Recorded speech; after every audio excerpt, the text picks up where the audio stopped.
Biasa pemirsa, dalam segmen aspirasi masyarakat Anda dapat memberikan aspirasi ataupun saran dan juga kritikan dari Anda terkait kebijakan ataupun informasi yang menurut Anda patut untuk diketahui oleh masyarakat luas di Sulawesi Tengah, dan Anda bisa bergabung bersama kami di line telepon 0451 452 414. Ya, dan juga Anita, tadi kita sudah membahas tentang beberapa informasi yang terjadi di Sulawesi Tengah ataupun Kota Palu.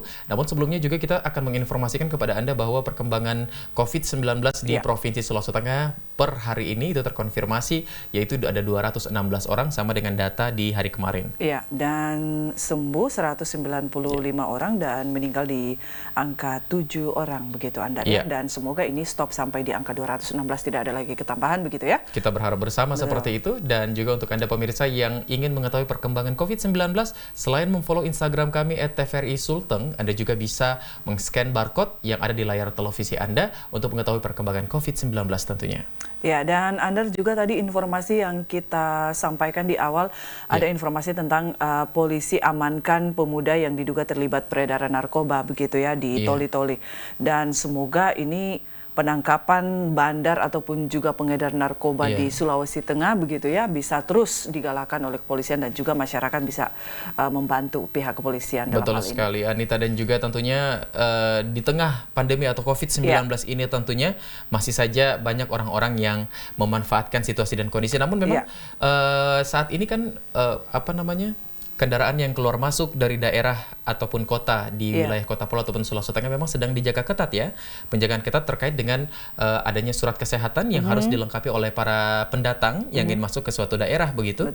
Termasuk masuk ke Palu ya. Mungkin pada saat di momen seperti itu kedapatanlah dia membawa sabu-sabu ya begitu. Iya, apalagi memang ekonomi di tengah pandemi ini semua tercekik begitu ya. Turun, pengeluaran tetap saja normal, namun pemasukannya sangat menipis.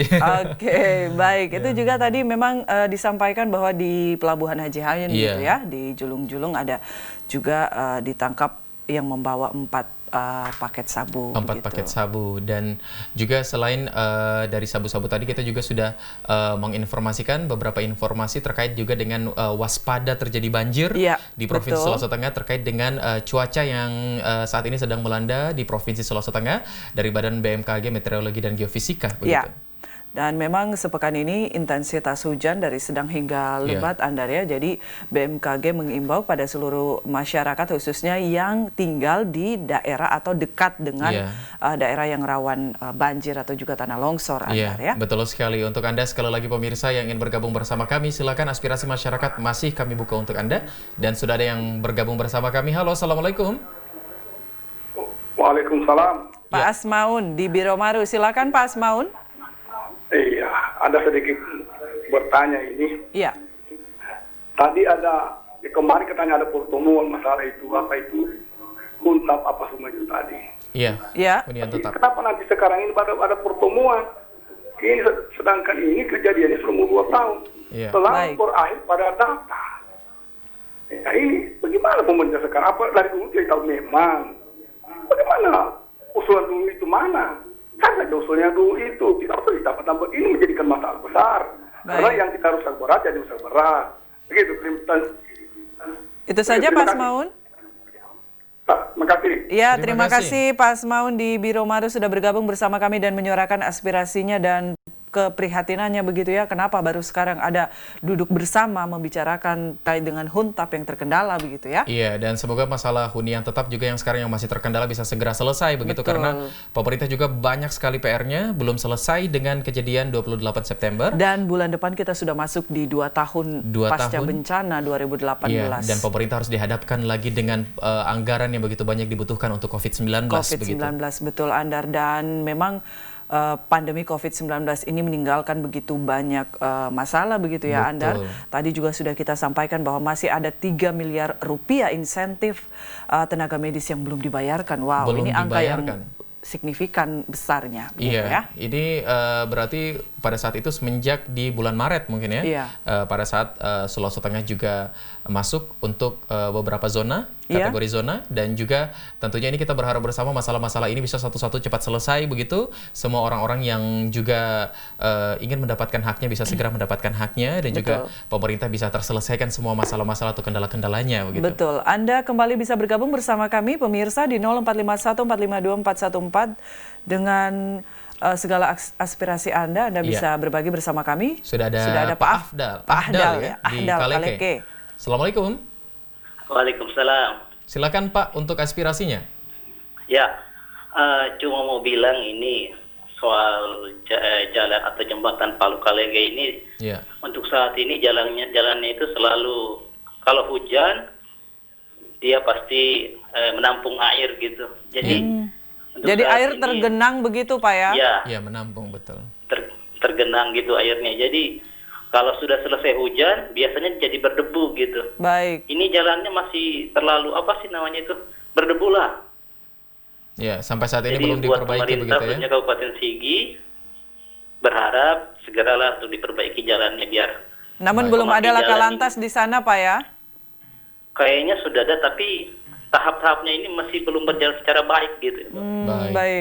Baik, terima kasih Pak Ahdal di Kaleke sudah menyampaikan aspirasinya dan terkait infrastruktur.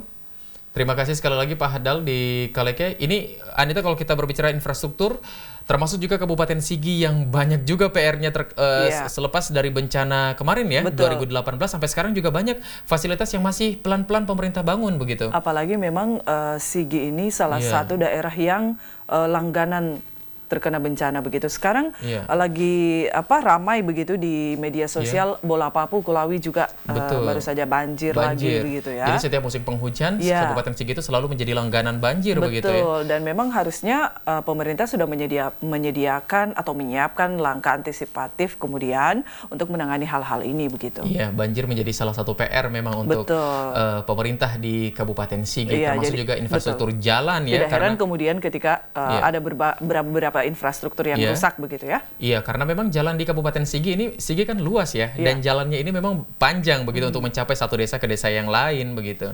Apalagi banyak kendaraan-kendaraan besar mungkin juga yang melewati. Ini semoga bisa menjadi perhatian juga, dan untuk infrastrukturnya bisa cepat diselesaikan dengan baik begitu, bisa dinikmati oleh seluruh masyarakat Kabupaten Sigi. Termasuk jalan yang dikeluhkan oleh Pak Ahdal yang dari Kaleke tadi begitu ya. Iya. Baik, sekali lagi pemirsa, untuk Anda yang ingin bergabung, kami masih memiliki kesempatan untuk Anda di aspirasi masyarakat 0451452414 untuk Anda yang ingin bergabung bersama kami menyampaikan aspirasi Anda. Untuk saat ini memang kalau kita lihat di tengah pandemi COVID-19 dalam dunia pendidikan yang banyak mengeluhkan tentang daring, yang juga ramai di media sosial, apalagi ibu-ibu ya, emak-emak ya. Kemudian juga bukan hanya anak-anak SMA, bahkan SMP ataupun SD, bahkan TK juga melakukan daring yang didampingi oleh orang tua. Tugas begitu banyak, kemudian juga tidak bisa diakses dengan sempurna oleh mereka-mereka yang ada di pedalaman ya. Akhirnya mengakibatkan guru-guru ini harus berjuang keras untuk menuju ke rumah mereka masing-masing mengantarkan tugas ataupun juga hal-hal yang mereka harus pelajari begitu, buku dan sejenisnya. Ya, dan memang baru-baru beberapa hari yang lalu Andar ini juga ramai di media sosial bahwa ada dua orang guru yang harus meninggal akibat pergi gitu ya, menuju ke rumah murid yang ingin diajar begitu pada saat karena tidak adanya handphone atau gadget. Betul sekali.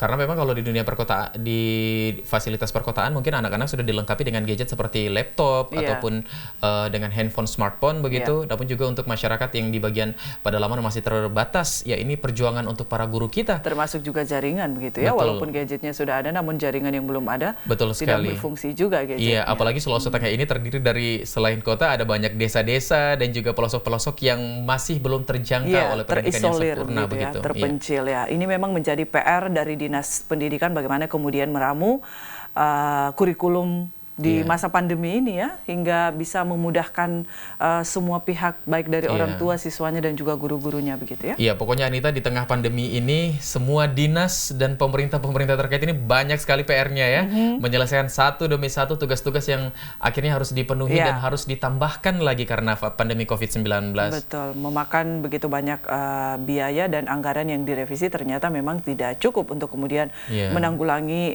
berbagai hal di masa pandemi ini. Betul. Karena karena baru saja kemarin Wali Kota Palu juga meminta bantuan dana begitu ya dari pemerintah provinsi untuk Wali Kota Palu bisa diberikan dana untuk kemudian melanjutkan pemeriksaan di pos-pos yang ada di perbatasan Kota Palu dan daerah lainnya. Betul sekali, karena bukan hanya sebatas pemeriksaan saja yang akan didanai, tapi begitu banyak permasalahan yang harus akhirnya anggaran-anggaran dari dinas-dinas itu dialihkan untuk bisa menangani COVID-19.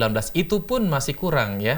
Jadi memang harus betul-betul disempurnakan lagi, dan juga kita berharap ini juga semoga masalah dari pandemi ini cepat selesai, semua kembali normal. Amin, pada saat selesai semua, dinas-dinas pemerintah juga anggarannya bisa kembali normal, aktivitas event-event semua kembali normal begitu, Anita. Iya, dan memang ada kabar baik di tengah pandemi ini. Zona kuning ataupun zona hijau memang penyampaian dari Kementerian Pendidikan dan Kebudayaan, Mas Menteri gitu ya, Andar, bahwa zona kuning dan zona hijau ini sudah diberikan keleluasaan untuk bisa belajar lagi di sekolah, namun tetap mengikuti atau patuh terhadap protokol kesehatan COVID-19. Seperti itu ya, jadi memang ini harapan baru bagi mereka, asalkan masuk dalam zona kuning ataupun zona hijau. Betul. Namun kalau bisa dibilang Kota Palu atau Sulawesi Tengah pun juga masih belum bebas COVID-19.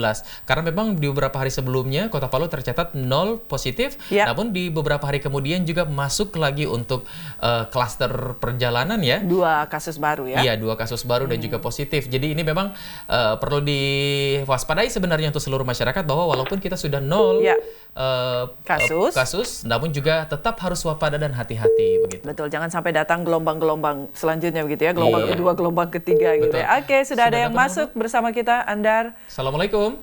Halo, Assalamualaikum. Waalaikumsalam. Dengan Bapak Iwan di Jalan Sungai Gumbasa. Silakan Pak Iwan. Iya, mengenai daring ini. Iya. Saya cuma kasih saran saja buat pemerintah mungkin ya. Bagaimana kalau pemerintah itu bisa bekerja sama dengan satu provider, bisa menghadirkan seperti layanan wifi gitu. Kemarin kan pernah terjadi itu, pernah pakai juga jasa wifi aja. Dengan membeli paket Rp4.000, kita bisa pakai sesuatu. Mungkin dengan cara seperti itu, mungkin khususnya anak sekolah bisa menggunakan layanan seperti itu kan kali. Iya. Oke, itu saja Pak Iwan? Iya, itu aja. Baik, terima kasih Pak Iwan di Sungai Gumbasa sudah bergabung bersama kami. Ini saran yang bagus sekali tentunya untuk pemerintah ya, layanan wifi atau siswa-siswi ini diwadahi dengan adanya paket atau kuota gratis gitu ya dari Dinas Pendidikan, dan memang ini menjadi PR yang luar biasa bagi karena sudah berangsur lama begitu beberapa bulan, dan kuota juga sekarang pun juga tidak murah begitu ya. Bahkan kuota itu hampir beberapa kali lipat dengan membayar SPP begitu. Ini fenomena yang terjadi saat jadi ini. memang keluhan yang kita temukan di masyarakat itu yang terjadi adalah masyarakat mengeluhkan kami tidak sekolah, namun kami tetap membayar SPP, sementara kami juga harus menyiapkan smartphone dan juga kuota, gadget untuk dan juga kuota tadi untuk kemudian memfasilitasi anak-anak ini tadi kemudian untuk bisa belajar daring gitu ya. Iya, karena memang semua masyarakat juga berbeda-beda dari segi ekonomi. Betul. Di tengah pandemi seperti ini apalagi ya. Iya, itu lagi yang seperti kita bahas, bahwa pengeluaran juga sangat menurun, namun pemasukan menurun, namun pengeluaran tetap sama begitu ya. Itu yang terjadi saat ini. Sudah ada yang bergabung bersama kami. Sudah ada yang bergabung lagi. Halo. Halo. Om Palu. Assalamualaikum. Waalaikumsalam. Senang sekali mendengar Om Palu kembali masuk bersama kami. Ini merupakan salah satu masukan ini. Iya. Sekarang daftar nama-nama orang itu sudah turun di kelurahan. Untuk mendapatkan dana stimulan. Baik. Jadi hal ini masyarakat bertanya, kapan dilaksanakan asesmen sehingga dana itu bisa cair. Ini di mana Pak? Di wilayah apa? Di Kelurahan Kabonena. Baik, Kabonena. Jadi masyarakat itu bertanya, kapan dilaksanakan asesmen itu dari instansi yang terkait. Baik. Itu masukan kita, karena ini bukan apa. Ini masyarakat itu bertanya karena sudah ada nama-nama yang ada di kelurahan. Ini belum pernah ditanyakan ke instansi terkait, Pak Om Palu? Belum. Karena Okay. biasanya mereka langsung turun. Cuma masyarakat bertanyakan ini kapan mereka itu. Itu rentan waktunya berapa lama, Om Palu? Makanya kami tidak tahu juga ini. Kami juga tidak tahu, makanya kami bertanya ini. Oke, jadi sudah lama dari nama-nama keluar, sementara asesmen belum juga kunjung datang begitu? Belum dilaksanakan asesmen baik. dari instansi terkait. Itu masukan saya. Yang kedua, Ya. di Kabonena juga itu lampu jalannya itu kan mati. Mati, Tetap ya. sampaikan ini, tetap. Nah ini bukan apa, itu lampu penerang jalan itu karena kita membeli lampu itu kan ada biaya beban tetap untuk penerangan jalan. Jadi itu yang saya maksudkan. Terima kasih. Assalamualaikum warahmatullahi wabarakatuh. Terima kasih Om Palu sudah bergabung bersama kami dengan dua aspirasinya ya. Ya. Dan terima kasih juga untuk seluruh pemirsa yang sudah bergabung bersama kami. Masukan-masukan dan juga saran ataupun kritik juga akan ditampung oleh pihak TVRI Sulawesi Tengah. Dan ini semoga di besok-besok di aspirasi masyarakat juga masih banyak yang ingin bergabung dan juga menyampaikan informasi-informasi penting tentunya yang terjadi di Sulawesi Tengah. Insya Allah kita akan follow up begitu ya dari tim redaksi.